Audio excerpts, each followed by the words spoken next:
Just wanted to do a little update on what I'm doing on the Catalina. I got the passenger side basically is done on the inside as I'm going to do it. That's going to be all covered up with that mat. So I put that's the mat. I put it, kind of covered that up so I wouldn't get dirt all over the dash instruments, but just letting that dry a bit. And the underside, I don't have a light right now, but the underside looks good. I got some seam sealer so I can, like, this is where you can see the new sheet metal to the old sheet metal. And I want to put seam sealer on all the weld joints underneath so they don't leak water into the car. Show you what I got. That's the seam sealer I'll use. And I got a decent caulk gun. My other one stamped out of sheet metal $2 caulk gun. Just fold it up when you try and push this heavy, thick stuff out of these guns. You need a little better gun. I got this, which comes with a tube, so I can spray the inside of those braces where, you know, kind of, I'll show you. Okay, and again, the light isn't that good, but this is the brace that sheet metal's welded above, and there's drain holes in it every few places. So you can get in there, and I'm going to, same with this brace here. That's the hole where the body plug goes, where that light's coming through. But I can spray inside of those holes and spray all the inside of that so there isn't any future rust. But the undercarriage still looks pretty good. Some of the undercoating burned off, and I scraped the loose stuff off and painted it with satin black. And I'm going to seam seal that weld joint, and then I'm going to spray it with some undercoating too, so it will look, and we'll give it that kind of texture of that original undercoating on the car, and hopefully that way it'll look pretty stock, you know, the way it's supposed to underneath the car when it's on a hoist. And a little spot there where the paint burned off, so I cleaned that up, and where the undercoating burned off, so I cleaned it up and painted that. It's all was completely solid, shiny, clean sheet metal where the undercoating burned off. So just a little bit about that. And I'll probably put this panel back on today. That is the panel that goes right here. So all this will be covered up. You won't see it with that panel on there, and then the mat will go down over it. So I'll get started on the other side. It just makes a huge cloud of orange dust when you start grinding that surface rust off. So what I think today I'll do is I'll cut some of that rusted stuff out, and then the next day when it's not snowing or 5 degrees out, I'll back the car out of the garage. I'll figure out some way to sit there, maybe put a milk crate there. If my legs will reach the pedals, I'll back the car out and grind it out in the driveway. It's been kind of snowing out, so I don't want to take back the car out in the snow. I guess it's not 5 out, it's about 20, 28 maybe, 26 Fahrenheit. The scale on the right is Fahrenheit, and the scale on the left is Celsius, so my Aussie relatives can see the temperature in Celsius. I also got a paint match and paint ordered. I ordered it an acrylic lacquer, and I'm having them put it in a aerosol can, spray can. You know, I could have got a pint of it and sprayed it with my door jamb gun, but this little bit here we'll just do it with a lacquer, and then that way I can give the can of paint to whoever buys the car if they ever need to touch it up or repaint it. So that'll be mixed in a couple of days. They have to order it out because I use Pantone numbers. I have a Pantone. I'll show you that here shortly, but I matched it to this color right here, and then it has numbers on the Pantone chip that show, you know, the paint number, so they can match that Pantone exactly. This is the Pantone book. There's 2 books. This is book 2 of the 2. So you just kind of You can see what it has, all these Pantone chips, and there's one like where it's been peeled out, but you have this book of Pantones, and you can go through and find your color that kind of matches what you're trying to work on. Hang on, can't work everything here at the same time. I should put the camera on a tripod. So anyway, this is kind of what I use to match paint with.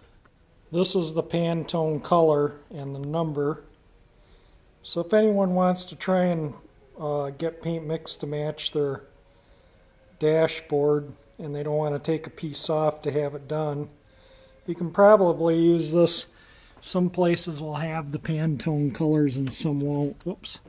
Let me just set that on the dash there.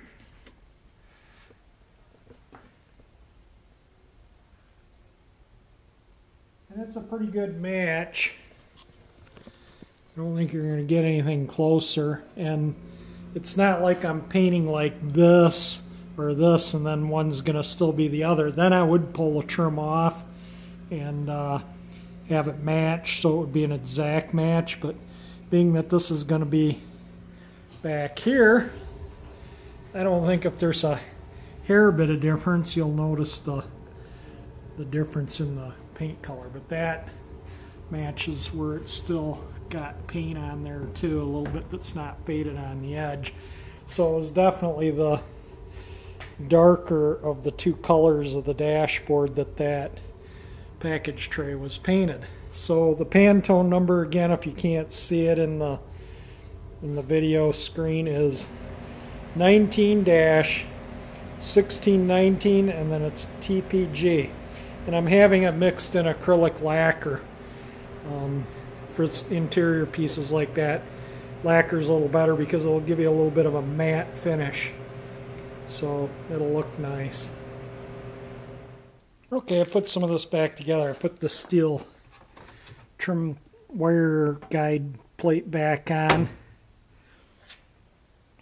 There was a little surface rust under this mat way up in there, and I just put some oil on it.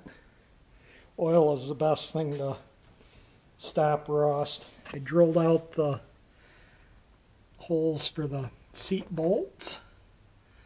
So the seat, there's a plastic piece that I got to stick back on there, but I'll wait until I go to put the seat back in so I don't lose it. This is the plastic bit, it's just held in there. This is actually the driver's side one, goes like right there where the seat bolts down, and this plate screws here, and that's where the mat goes in underneath that edge, just kind of holds the mat to there. So the only part without mat is this little strip right here. Almost, you can almost see the line where the mat comes to. So maybe I'll screw that back in too, so I don't lose it or anything happen to it. Another thing too is after I've taken the fasteners for that, I put in a little baggie, and you can write on these with a Sharpie if you're going to have the car apart for months on end, so you don't forget what fasteners won't wear. But when I'm just doing a few-day job, I just throw them in a baggie with the parts on the right or left side of the car, depending on whether it was off the right or left side of the car. So I just kind of keep the stuff off the driver's side on that side and the passenger side on this side. And you can see how I have screws. That was a tag that was underneath this panel on that side. There is some numbers on the trim panel there. It's probably a part number for the trim panel. And I got the sill plates up in there still. I gotta put the sill plate will go on last after the mat's all back in here. And but we're moving forward. I might put that body plug back in too, and like I say, screw that back down. Just get this side mostly together, seeing I don't want to grind that rust in the garage. It just made an orange fog and left a film of dust on everything. It took me an hour to clean the garage out of all the grinding dust from this side. So I'm just going to wait and back the car out like I say to do that side. So it's coming along. I guess these baggies are 3x5. So you can get these at most flea markets. I like going to flea markets and estate sales buying stuff. I have this little Badger door jam gum that I love, and I was at an estate sale, found a brand new one in the box, never used, so I think I paid $2 for it. So estate sales are a good place for finding tools and stuff. All my body hammers and stuff come from estate sales, and you're better off the used, worn out, blunt body hammer anyway. So all my dollies, all that stuff is, I get at estate sales, some old tire irons, stuff you just don't see anymore. And here, being in the automotive capital of Detroit, you can find a lot of automotive related stuff. And I save things like wrist pins and blocks of metal and different things. You never know when you need something to round something on. Just little bits for, you know, when you're working metal, you just sometimes you need a little block of wood or a little wooden dowel. This is part of a hockey stick, so it's really hard wood. Just kind of gives you the idea of some of the things that I use to beat on cars. And I also have some odds and ends here. I got this I made to bend iron to make like plant hangers and stuff. But this is just a piece of railroad track, which works pretty good for bending stuff on. This nice chunk of steel there I can hammer and bang on, and so that thing weighs a ton too. So it kind of gives you an idea of some of the things I use to do body work on cars. So there, now you can see it from this side. So it came out alright, no complaints. And the body plug is in and that bracket, so basically this side, once the mat's in, the sill plate goes on and it's done. So now, like I say, I just got to tackle that. A lot of people think I'm crazy, but when I part out cars, I strip them pretty clean. I take out body plugs and anything of value that can be used. You know, you just can't just go into an auto parts store and buy a body plug like that, or you might be able to buy one, you know, this might be like something you'd find, but a lot of those you just can't find just walking into a store or something.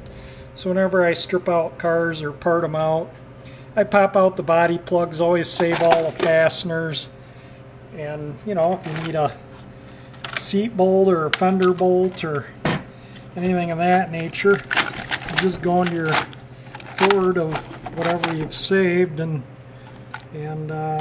find what you need and save yourself having to go buy it or find one that doesn't look exactly the same. I can often find the exact right component to fit the car. Like this is a body plug probably out of an old Chevy. Yeah, it's close, but you know, I mean, it almost looks like it would fit in a Pontiac. Actually it would. It's the same as that one right there, so it's the same as those rearward ones. So, you know, it pays off saving them if you get a car that they're missing because that area rusted out or something, you know, and you repair it and you want to put the plugs back in, you raid your little stash of parts. And for those that wonder about the cost of the products I'm using to seal the weld seams and do the undercoating, this kind of breaks it down for you a little bit. That is the total cost of the two products, and these are their locations. They have two locations. It's a pretty decent, I go to the one in Hazel Park. It's a pretty decent place. So you can get pretty much everything you need there, and they're the ones that are mixing my paint for the package tray, and I'll get a little video of that when I get that. They said about a day or two. It may not be until Friday before I get over there again. I got some other things I got to take care of this week. And again, if we get some good weather, I'll get the car outside and start grinding that out, get the rust off, at least get that off, all the scaly stuff off outside, so it won't make a huge mess in the garage. And then I can get started on that. Hopefully the end of next weekend we'll have that side done. And I'll start putting the car back together and getting it ready for the seats. And if I swing by the trim shop in the next week or so, I'll see how that's coming along, how the seats are coming along. Maybe I'll take the video camera and maybe they'll let me do some videoing there. So anyway, thank you for watching my videos.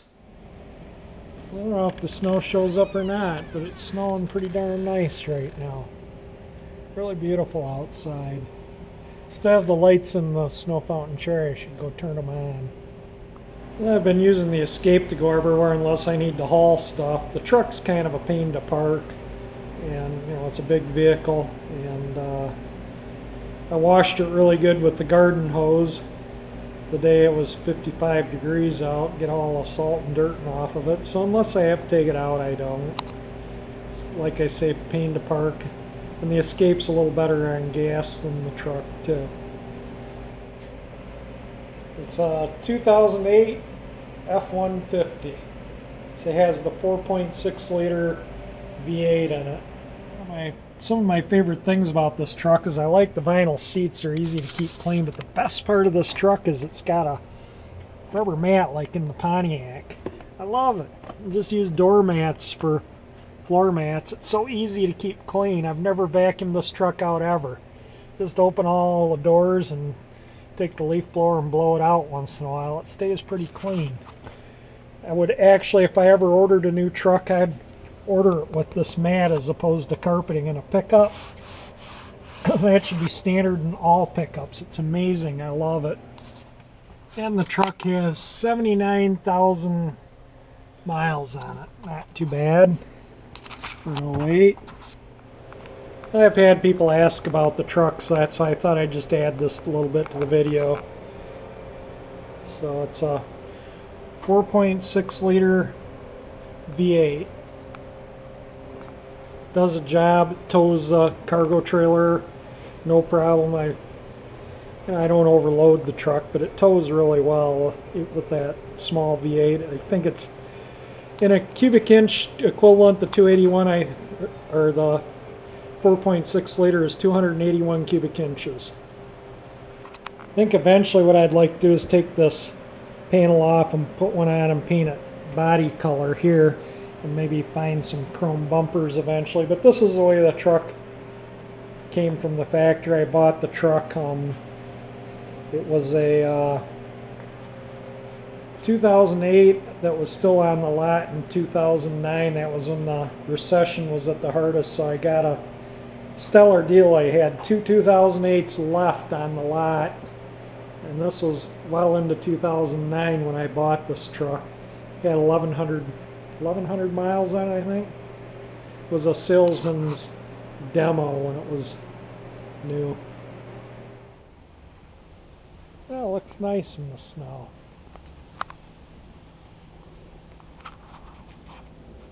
Bulbs haven't warmed up enough yet to melt the snow off of them, but eventually will.